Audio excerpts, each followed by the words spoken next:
भारत दुनिया के मानचित्र पर कई देशों से घिरा हुआ एक देश है भारत। आखिर ऐसा क्यों होता है, जब हम भारत का नाम लेते हैं तो हमारा अंतर्मन प्रफुल्लित हो उठता है और हमारे अधरों पे मुस्कान सी छा जाती है। हमें खुद पर गर्व होने लगता है, हम खुद को बेहतरीन मानने लगते हैं। हम ईश्वर को धन्यवाद देते हैं कि हमारा जन्म भारत जैसी पावन भूमि पर हुआ है। ऐसा क्या खास है मेरे भारत में, आखिर हमें क्यों गर्व हो भारतवासी होने पर, आज मैं उसी के बारे में बताने आया हूँ। दोस्तों, भारत की महिमा, भारत की खूबसूरती छिपी है भारतीयता होने में। क्या है भारतीयता? जब दुनिया को प्रेम सिखाना हो तब भगवान स्वयं इस पावन भूमि पर अवतरित होते हैं। भगवान श्री कृष्ण के रूप में हमारे और आपके बीच में रहते हैं, आपके समक्ष बातें करते हैं। इनके इस निर्मल स्वभाव को हम भारतीयता कहते हैं।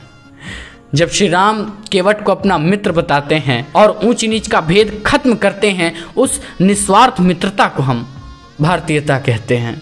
द्रौपदी 5 पांडवों की पत्नी थी। 5 पांडवों की पत्नी, आश्चर्य की बात है ना। मगर द्रौपदी को हम अग्नि जैसा पवित्र मानते हैं, उनकी पूजा करते हैं और उनको माता कह के पुकारते हैं। औरत के इस सम्मान को हम भारतीयता कहते हैं। चित्तौड़गढ़ की रानी कर्णावती ने हुमायूं को राखी भेजी थी। एक मुसलमान होते हुए भी हुमायूं अपनी पूरी फौज के साथ चित्तौड़गढ़ की मदद के लिए पहुंच गया और रानी द्वारा भेजी गई राखी की लाज रखी। इस मुंह बोले रिश्ते की कद्र को हम भारतीयता कहते हैं। थोड़ा सा हम इतिहास की ओर चलते हैं। महाराणा प्रताप के सेनापति का नाम क्या था? हाकिम खान सुर। वो इतने वीर, इतने साहसी और इतने प्रबल थे, जब वो अकबर और अकबर की सेना पर युद्ध करने जाते थे तो अकबर खुद कहता कि मानो रण में स्वयं काल आ गया हो, इससे बचना मुश्किल ही नहीं, नामुमकिन है। इस जाति के भेद को मिटाना और उस राजपूत का साथ देना ही भारतीयता है। महाराणा प्रताप के तोपची का नाम क्या था? महाराणा प्रताप के तोपची थे इस्माइल खां। इस्माइल खां जिसने मरते दम तक चित्तौड़ दुर्ग की सेवा की और अंतिम सांस भी उस राजपूती आंगन में ली। इस आज़ादी की हवा को हम भारतीयता कहते हैं। शिवाजी महाराज ने सशक्त नौसेना बनाई और इसका प्रमुख मुगल सरदार दौलत खां को नियुक्त किया था। ये भारतीयता है। दोस्तों, बीजापुर के तानाशाह शासक थे एक आदिल शाह।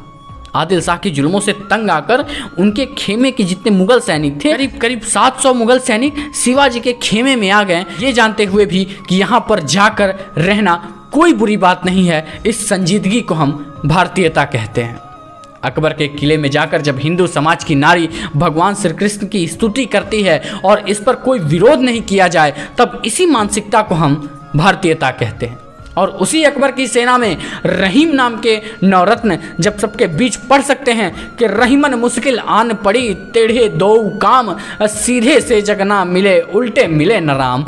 एक मुसलमान कवि जो अकबर की दरबार में जाकर ये राम का नाम ले सकता है, इस राम के नाम लेने की आज़ादी को हम भारतीयता कहते हैं। ऐसे कई सारे इतिहास हमारे समक्ष पड़े हुए हैं जो हमें यह बताते हैं, यह दर्शाते हैं कि देश को हम हिंदू और मुसलमान कह के ना बांटें। हम देश को देश ही रहने दें, तिरंगा के आगे हर किसी को झुकने दें। ये थी कुछ इतिहास से जुड़ी हुई बातें। और अगर आज की बात करें तो एक बालक सुबह सवेरे जगता है और धरती को नमन करता है, और नमन करने से ठीक पहले जब वो कहता है कि समुद्र वसने देवी पर्वत अस्तन मंडिते विष्णुपति नमस्तुभ्यम पाद स्पर्श क्षमस्म में, ये भारतीयता है। जब यही निर्मल बालक विद्यालय जाने से पहले अपने माता पिता को पैर छूकर आशीर्वाद लेता है और विद्यालय में जाकर गुरुजनों के पैर छूकर आशीर्वाद लेता है, उसी संस्कार को हम भारतीयता कहते हैं। जब मोहम्मद इकबाल जैसे लेखक यह लिख सकते हैं कि सारे जहां से अच्छा ये हिंदोस्ता हमारा, हम बुलबुलें हैं इसके यह गुलसिता हमारा, ये भारतीयता है।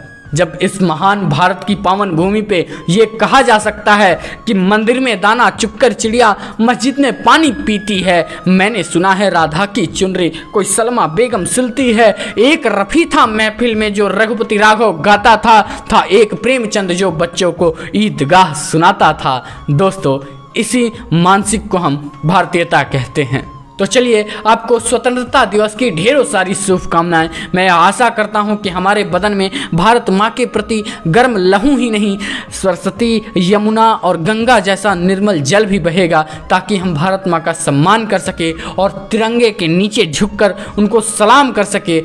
इसी को हम भारतीयता कहते हैं। तब तक के लिए धन्यवाद और जय हिंद, जय भारत।